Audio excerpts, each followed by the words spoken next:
ரோமர் 13ஆம் அதிகாரம். எந்த மனுஷனும் மேலான அதிகாரம் உள்ளவர்களுக்கு கீழ்ப்படிய கடவன்.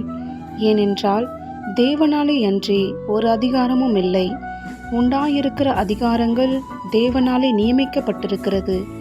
ஆதலால் அதிகாரத்திற்கு எதிர்த்து நிற்கிறவன் தேவனுடைய நியமத்திற்கு எதிர்த்து நிற்கிறான். அப்படி எதிர்த்து நிற்கிறவர்கள் தங்களுக்கு தாங்களே ஆக்கினையை வருவித்துக் கொள்ளுகிறார்கள். மேலும் அதிகாரிகள் நற்கிரியைகளுக்கல்ல துர்க்கிரியைகளுக்கே பயங்கரமாயிருக்கிறார்கள். ஆகையால் நீ அதிகாரத்துக்கு பயப்படாதிருக்க வேண்டுமானால் நன்மை செய். அதனால் உனக்கு புகழ்ச்சி உண்டாகும். உனக்கு நன்மை உண்டாகும் பொருட்டு அவன் தேவ ஊழியக்காரனாயிருக்கிறான். நீ தீமை செய்தால் பயந்திரு. பட்டயத்தை அவன் விருதாவாய் பிடித்திருக்கவில்லை. தீமை செய்கிறவன் மேல் கோபாக்கினை வரப்பண்ணும்படி அவன் நீதியை செலுத்துகிற தேவ ஊழியக்காரனாயிருக்கிறானே. ஆகையால் நீங்கள் கோபாக்கினையின் நிமித்தம் மாத்திரமல்ல, மனசாட்சியின் நிமித்தமும் கீழ்ப்படிய வேண்டும்.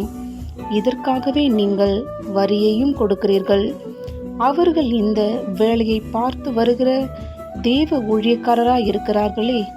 ஆகையால் யாவருக்கும் செலுத்த வேண்டிய கடமைகளை செலுத்துங்கள்.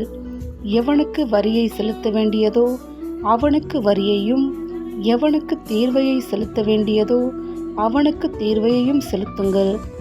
எவனுக்கு பயப்பட வேண்டியதோ அவனுக்கு பயப்படுங்கள். எவனை கனம் பண்ண வேண்டியதோ அவனை கனம் பண்ணுங்கள். ஒருவரிடத்தில் ஒருவர் அன்பு கூறுகிற கடனே அல்லாமல் மற்றொன்றிலும் ஒருவனுக்கும் கடன்படாதிருங்கள். பிறனிடத்தில் அன்பு கூறுகிறவன் நியாய பிரமாணத்தை நிறைவேற்றுகிறான். எப்படி என்றால், விபச்சாரம் செய்யாதிருப்பாயாக, கொலை செய்யாதிருப்பாயாக, களவு செய்யாதிருப்பாயாக, பொய்சாட்சி சொல்லாதிருப்பாயாக, இச்சையாதிருப்பாயாக என்கிற இந்த கற்பனைகளும் வேறே எந்த கற்பனையும் உன்னிடத்தில் நீ அன்பு கூறுகிறது போல பிறனிடத்திலும் அன்பு கூறுவாயாக என்கிற ஒரே வார்த்தையிலே தொகையாய் அடங்கியிருக்கிறது. அன்பானது பிறனுக்கு பொல்லாங்கு செய்யாது. ஆதலால் அன்பு நியாயப்பிரமாணத்தின் நிறைவேறுதலாயிருக்கிறது. நித்திரையை விட்டு எழுந்திருக்கத்தக்க வேளையாயிற்றென்று நாம் காலத்தை அறிந்தவர்களாய் இப்படி நடக்க வேண்டும். நாம் விசுவாசிகள் ஆனபோது இரட்சிப்பு சமீபமாயிருந்ததை பார்க்கிலும் இப்பொழுது அது நமக்கு அதிக சமீபமாயிருக்கிறது. இரவு சென்று போயிற்று, பகல் சமீபமாயிற்று. ஆகையால் அந்தகாரத்தின் கிரியைகளை நாம் தள்ளிவிட்டு ஒளியின் ஆயுதங்களை தரித்து கொள்ள கடவோம்.